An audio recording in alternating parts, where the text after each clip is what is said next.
ప్రపంచంలో ప్రస్తుతం ఉన్న 3 అశ్విక దళాల్లో ఇది ఒకటి. రాయల్ ఇండియన్ ఆర్మీకి చెందిన కమల్ రామ్ అనే సిపాయి 19 ఏళ్లకే రెండో ప్రపంచ యుద్ధంలో ధైర్య సాహసాలు ప్రదర్శించినందుకు అప్పటి ప్రతిష్టాత్మకమైన విక్టోరియా క్రాస్ ను పొందాడు. ఇండియన్ ఆర్మీ ఫోర్స్ లో పురాతనమైన పార్లమెంటరీ ఫోర్స్ అస్సాం రైఫిల్స్ దీన్ని 1835లో ప్రారంభించారు. ప్రపంచంలోని అతిపెద్ద మిలిటరీ లొంగుబాటు సాధించిన ఘనత ఇండియా ఆర్మీకే ఉంది. 1971లో బంగ్లాదేశ్ విముక్తి సందర్భంగా జరిగిన యుద్ధంలో 93,000 పాకిస్తానీ సైనికులు వాళ్ళ సైన్యాధిపతి జనరల్ నియాజీ ఇండియన్ ఆర్మీకి చెందిన లెఫ్టినెంట్ జనరల్ దల్జిత్ సింగ్ అరోరా ముందు లొంగిపోయారు.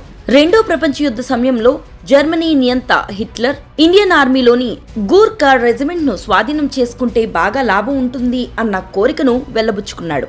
ఎందుకంటే హిట్లర్ ఉద్దేశంలో జర్మన్ సైన్యాన్ని ఎదురు నిలిచే శక్తి ప్రపంచంలో ఒక్క గూర్ఖా రెజిమెంట్కే ఉంది. గూర్ఖా రెజిమెంట్ గనుక తన పక్షాన ఉంటే మొత్తం యూరప్ ను జయించవచ్చు అని హిట్లర్ ఉద్దేశం. అమెరికా, ఇంగ్లాండ్, రష్యా వంటి అభివృద్ధి చెందిన దేశాల సైన్యాలకు యుద్ధ విద్యల్లో శిక్షణ డెహ్రాడూన్లోని భారత మిలిటరీ అకాడమీలో ఇస్తారు. అంతేకాకుండా కౌంటర్ ఇన్సర్జెన్సీ మరియు జంగిల్ వార్ఫైర్లలో మిజోరంలో గల శిక్షణ కేంద్రంలో శిక్షణ ఇస్తారు. ఈ విధంగా ప్రపంచ దేశాల్లోని సైనికులకు శిక్షణ ఇచ్చే ఘనత ఇండియన్ ఆర్మీదే. ఇప్పటి వరకు ఇండియన్ ఆర్మీకి ఏ దేశం పైన దాడి చేసిన సందర్భాలు లేవు. అంతేకాకుండా ఇండియన్ ఆర్మీ ఏనాడు దేశంలో మిలిటరీ విప్లవాలు చేయలేదు.